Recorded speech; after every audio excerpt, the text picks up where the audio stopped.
Did you ever have to pay a bribe and didn't know who to tell about it? Did you want to report corruption but were afraid of the consequences? BribeSpot is there to help you. It's a tool to anonymously report bribery wherever you are, using a smartphone or your computer. I'll show you how it works.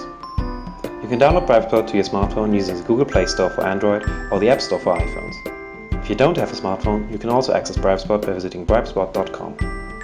Open the app and it will localize you on a map showing reports that have already been filed. To report a bribe, go to Report a Bribe.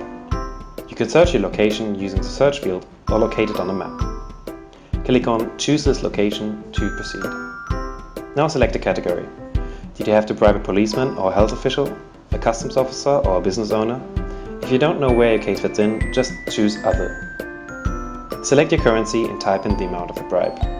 Now add a short description of what happened. Try to be as specific as you can, but please don't use any names or identifiers. Finished? You can now submit your report. It will be published and added to the map. That's it.